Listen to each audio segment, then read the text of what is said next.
الرحم. صلات الرحم عربی زبان میں کہا جاتا ہے وصل یصل وصلا، جس کا مطلب ہے جوڑنا، تعلق رکھنا، نیکی کرنا. اور الرحم یعنی رشتہ، اس کا مطلب ہے نسبی رشتہ دار. آپ صلی اللہ علیہ وسلم نے جس صلہ رحمی کا ہمیں حکم دیا ہے اس کی تعریف یوں ہوگی کہ رشتہ داروں کے ساتھ تعلق جوڑنا، ان کے دکھ درد خوشی اور غم میں شریک ہونا، ان کی عزت و تکریم کرنا اور ان سے اچھی گفتگو کرنا اور ان پر صدقہ و خیرات کرنا چاہیے. یہ احسان رشتہ داروں کی زیادتی کی صورت میں ہو یا کم از کم انہیں سلام کہنے کی صورت میں.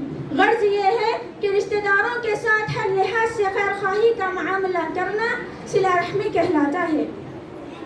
اسی صلہ رحمی کا حکم دیتے ہوئے اللہ تعالیٰ نے قرآن مجید میں ارشاد فرمایا ان اللہ یأمر بالعدل والاحسان وایتاء ذی القربى، بے شک اللہ تعالیٰ تمہیں عدل و انصاف کا اور حسن سلوک کا اور رشتہ داروں کے حقوق کو ادا کرنے کا حکم دیتا ہے. میری ماں و بہنوں، اور آپ صلی اللہ علیہ وسلم نے صلہ رحمی کی فضیلت بیان کرتے ہوئے فرمایا کہ 3 صفت ایسی ہیں کہ وہ جس شخص میں بھی ہو تو اس سے آسانی حساب لیا جائے گا. تو صحابہ نے عرض کیا اللہ کے رسول صلی اللہ علیہ وسلم کن صفت والوں کو؟ آپ نے فرمایا جو تجھے محروم کرے تو تو اسے عطا کر، جو تجھ پر ظلم کرے تو اسے معاف کر، اور جو تجھ سے رشتہ داری اور تعلق توڑے تو اسے جوڑ. صحابہ نے عرض کیا اے اللہ کے رسول صلی اللہ علیہ وسلم اگر میں یہ کام کر لوں تو مجھے کیا ملے گا؟ آپ صلی اللہ علیہ وسلم نے فرمایا تجھ سے حساب آسان لیا جائے گا اور اللہ اپنی رحمت سے تجھے جنت میں داخل کروائے گا. سبحان اللہ. میری ماں و بہنوں، رشتہ داروں کے حقوق کی ادائیگی ہی رزق اور عمر میں اضافے کا سب سے اہم سبب ہے. اسی لیے اللہ کے رسول صلی اللہ علیہ وسلم نے فرمایا کہ جس کو یہ بات پسند ہو کہ اس کی عمر دراز ہو تو وہ اسے چاہیے کہ رشتہ داروں کے ساتھ صلہ رحمی کرے. اب سوال یہ پیدا ہوتا ہے کہ ہم صلہ رحمی کیسے کریں؟ ذرا اس واقعے پر غور کیجیے.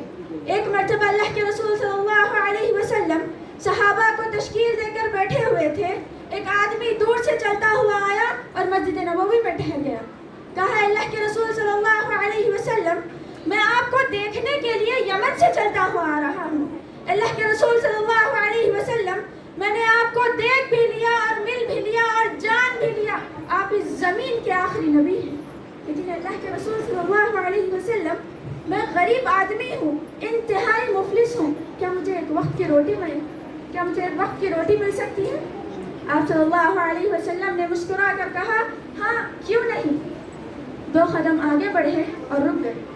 رک کر سوچنے لگے کہ آج 3 دن گزر گئے میرے گھر کھانے کے لیے کچھ نہیں. اللہ اکبر. رک کر سوچ رہے ہیں کہ آج 3 دن گزر گئے میرے گھر کھانے کے لیے کچھ نہیں. آگے بڑھے، مسجد نبوی کے دروازے پر ہاتھ رکھا اور پلٹ کر کہا تم میں سے کون سا ایسا شخص ہے جو زمین پر جنت کو خریدنا چاہتا ہے؟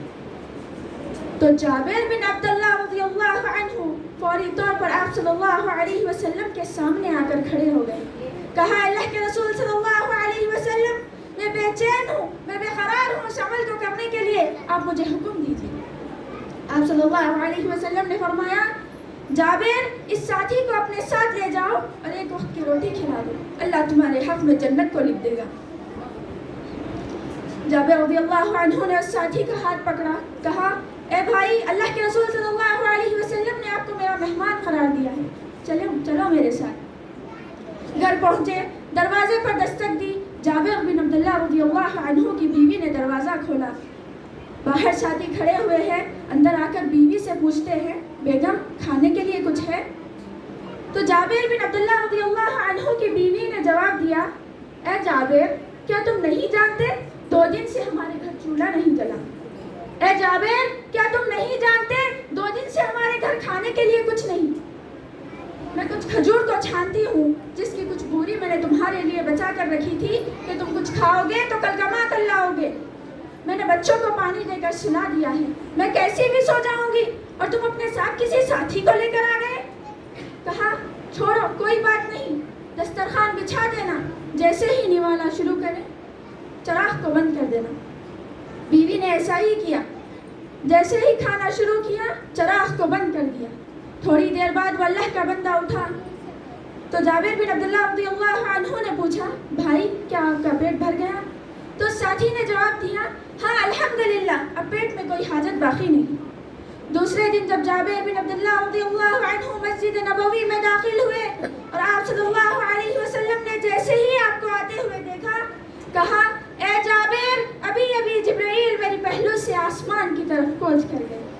اے جابر، اللہ تجھے ساتوں آسمانوں سے سلام عرض کرتا ہے۔ سبحان اللہ۔ جابر، تو نے جو مثال قائم کی ہے، اس مثال کو قیامت تک لوگ یاد رکھیں گے۔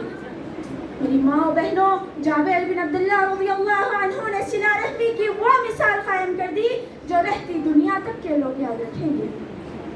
لیکن افسوس، آج ہم یہ کہیں گے کہ ہمارے پاس کیا ہے، ہم کیا کر سکتے، ہمارے پاس رہا کیا، ہمارا تو دانا پانی اڑ گیا۔ اگر واقعی آپ کا دانا پانی اڑ گیا تو ایک مرتبہ جا کر شہر خاموشہ کو دیکھ لینا، جس کو قبرستان کہتے ہیں۔ دانا پانی ان کا رک گیا جو قبرستان میں سو رہے ہیں۔ اللہ نے ہم کو اپنی نعمتوں سے سرفراز کیا ہے تو اس کی نعمت کا شکر ادا کریں، باغی اور غدار مت بنو۔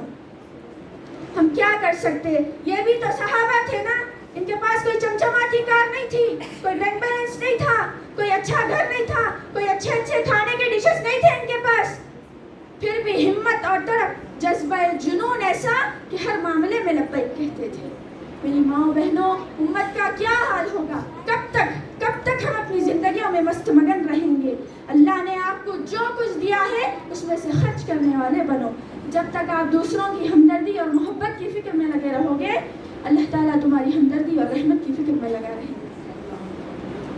لہٰذا ضرورت اس بات کی ہے کہ ہمیں رشتہ داروں کے حقوق کو کم حقہ ادا کریں۔